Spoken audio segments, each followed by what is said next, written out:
It is a truth often spouted that life imitates art, and while this can be an incredible thing that can add many layers to an actor's role in a film, sometimes the stark reality of a performance can be a little too much. With that in mind, I'm Will for Whatculture, and here are 10 movie performances that got too real.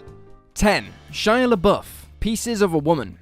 On the night of Pieces of a Woman's release, Shia LaBeouf's former partner, musician FKA Twigs, sued him for sexual battery, assault, and infliction of emotional distress. Netflix pivoted by removing LaBeouf from their awards campaign for the film and downplaying his role in the marketing. But ultimately, there's no escaping the unfortunate nature of the role itself. LaBeouf plays Sean, who together with his wife Martha, struggles to cope with the recent stillbirth of their child. Numerous subsequent scenes see a frustrated, traumatized Sean lashing out at Martha, in a manner which proves infinitely more discomforting, given the recent allegations made against the actor. Though LaBeouf's performance is strong, many will simply be too preoccupied with the proximity the role has to his personal life, to accept it as a mere piece of acting.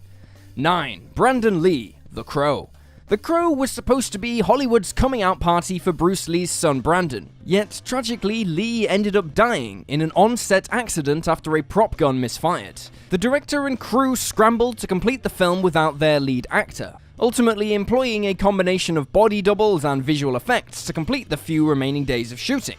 Such an accident would cast a devastating cloud over any film, but it's especially tough in The Crow, given that Lee's protagonist, rock star Eric Draven, is murdered by gunshots early on. Knowing this doesn't actually detract from the film in any way, though it certainly lends it a heartbreaking poignance it otherwise wouldn't have. 8. Kirsten Dunst, Melancholia. Arguably one of the most underappreciated performances of the last decade, Kirsten Dunst is nothing short of phenomenal in the 2011 drama Melancholia. Dunst plays Justine, an unhappy newlywed struggling to make sense of her life on the eve of an apocalyptic event which will see a rogue planet collide with the Earth, ending all of human existence. Von Trier conceived the film during a depressive episode and is part of his famed Depression trilogy. But the subject matter also proved proximate to Kirsten's own life. In 2008, the actress was treated for depression and has spoken of bonding with Von Trier over their respective mental health battles. She said, "We met before I did the movie and talked about how the light goes out of your eyes. People don't talk about depression, so for me it was really amazing to see this was going to be portrayed." 7. Liam Neeson, The Grey. Joe Carnahan's thriller The Grey arrived in the middle of a curious turning point for Neeson's career, as he threw himself into a load of action revenge thrillers following the success of Taken. Neeson has spoken extensively about doing so in order to distract himself in the wake of his wife, Natasha Richardson's 2009 death, which makes The Grey an especially heart-rending entry into his filmography. In the film, Neeson's protagonist John Otway suffers through the death of his wife Anna, and as a result plans to commit suicide, though thankfully decides instead to fight for his life at the film's end. It's impossible not to view the film within the context of Neeson's own grief, and consider whether shooting it was a cathartic experience for the actor. 6. Dustin Hoffman and Meryl Streep, Kramer vs. Kramer.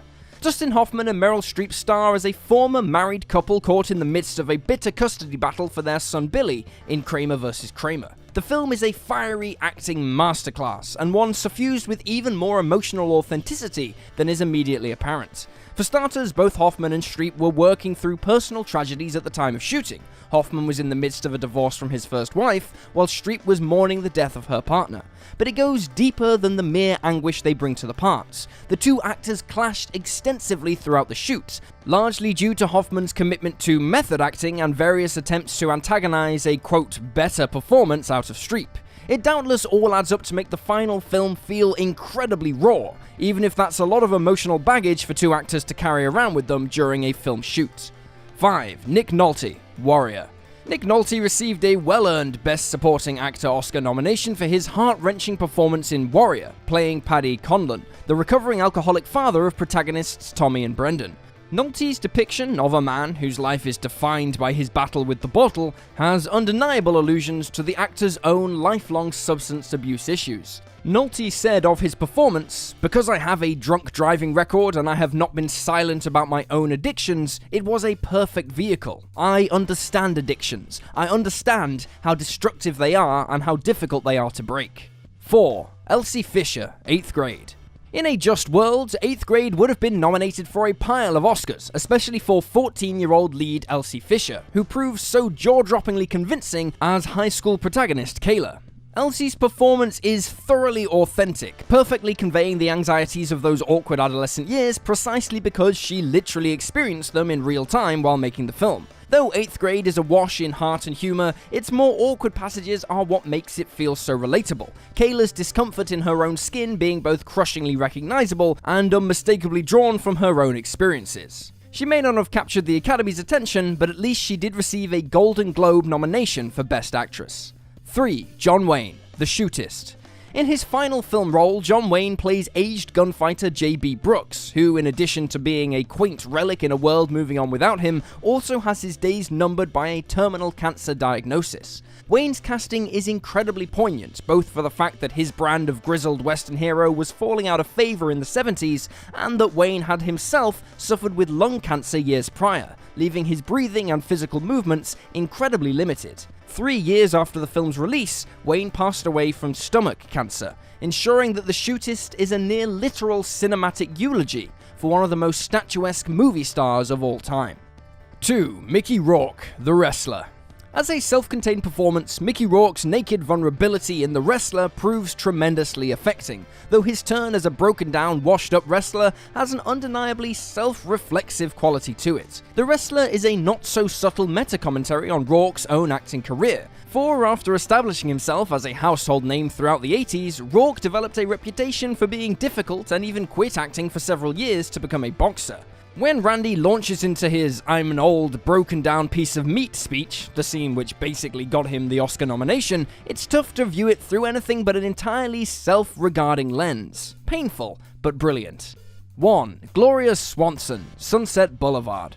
It's safe to say that many people watching Sunset Boulevard today won't appreciate the full, devastating context of Billy Wilder's ingenious 1950 film noir.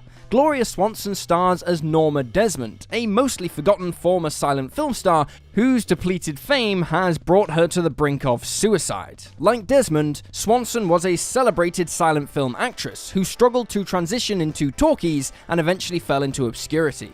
The delicious irony of Sunset Boulevard is that this was Swanson's first movie role in around 20 years, and like her character in the film, she was mounting an attempt at a Hollywood comeback. Thankfully, in her case, it worked, as she netted herself a 3rd Best Actress Oscar nomination, and unlike the character she played, she didn't end up losing her mind or murdering someone. In this case, too real was basically the point, and it worked out splendidly.